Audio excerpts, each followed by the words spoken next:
So, good morning, ladies and gentlemen. Let me just add to Rory's welcome on this, what I think is a particularly auspicious day.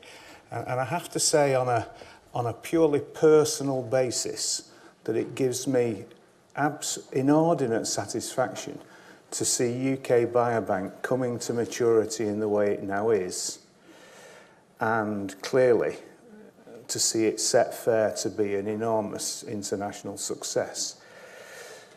So I thought I would regale you with a few anecdotes that take us back almost 20 years now, and just to remind us that the gestation of UK Biobank has been difficult at times, and to remind us that we're not completely out of the wood yet in terms of gaining access to some of the things we still need.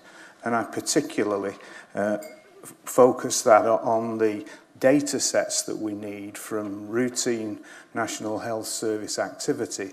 And Kathy's going to tell us a little bit about where we're at with that and how we propose to move it forward.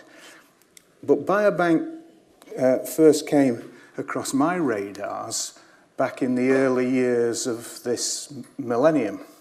And at the time, for reasons best known to themselves, the Wellcome Trust, and this was back in the days of Mike Dexter, for those of you who remember him, the Wellcome Trust had made me a member of their molecular and cell panel.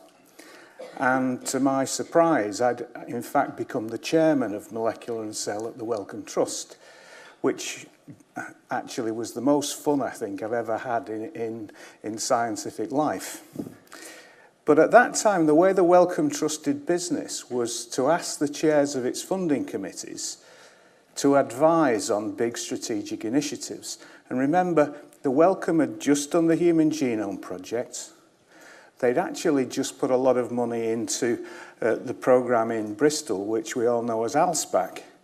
So they had an appetite for doing ambitious things. So you won't believe this, but in 2002, early 2002, I was asked for the Wellcome Trust governors to look at two proposals. Now, one was UK Biobank. And based on my encyclopedic knowledge of epidemiology, I'm sure, as those of you who know me will realise that's a bit of a myth. The other bit that I was asked to comment on, believe it or not, was a proposal from a lovely man called Colin Pilger, who sadly passed away, who had a proposal to the Wellcome Trust to build a small mass spectrometer to go on the Beagle 2 spaceship that was being sent to Mars in 2003. Now, I may not know much epidemiology, but I don't know anything about being an astronaut, so this was difficult. So I said, UK Biobank sounds very sensible to me. This mass spectrometer sounds barking mad, because it's December 2002. This thing's got to be ready to go on a spaceship to Mars by the end of March. And they haven't even built a prototype yet. And I know enough about engineering to know that you can't do that in 3 months and have any chance of the spaceship getting anywhere near Mars. It'll end up in Uranus. So the thrust of this bid was that this mass spectrometer, which would, solar panel, it would running off the equivalent of a 12-volt battery, would be useful to scientists in the UK because everybody could then have a small mass spectrometer on their lab bench. So I said, the atmospheric pressure on Mars is about 0. What you need in a mass spectrometer is a vacuum. You can't pull a vacuum with a 12-volt battery. So this thing won't work in the UK, and it isn't going to be ready to go on the spaceship, so don't fund it. And by the way, I know that the funding for this is coming out of my panel's budget, so no way, Jose. And the governors of the Wellcome Trust found the prospect of discovering life on Mars so attractive that they funded it. And if you all go on Google and type in Beagle 2, you'll find out what happened to that spaceship, because if that was the way they were designing it, I knew it was going to crash and burn. So, fortunately, the other thing that they looked at there has been much more successful. And I remember actually just talking about it with Rory, the letter that went out in about 2006.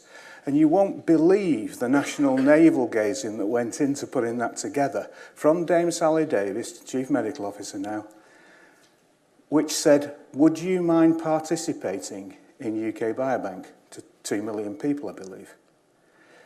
The discussion, the debate about were you allowed to write to people to ask them to participate before you'd written to them to ask them if they minded you writing to them.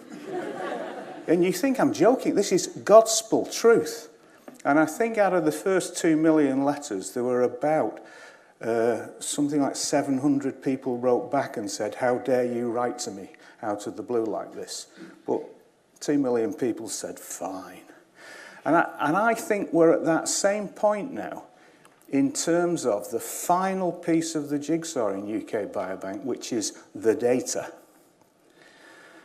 And you will, I'm sure, be as dismayed as I am that having been at this since 2006, effectively, 12 years on, we still don't have everything that we really ought to have, and which many people, including the participants, assume is routinely available.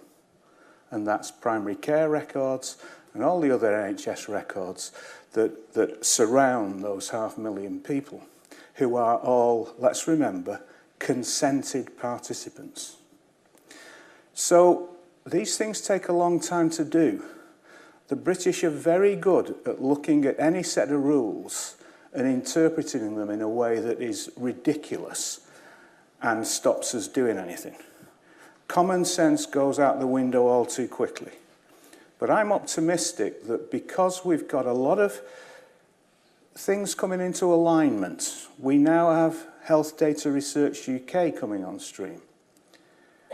We now have some good understanding, I think, with both the people who supply data through the NHS, those people who control primary care data in particular.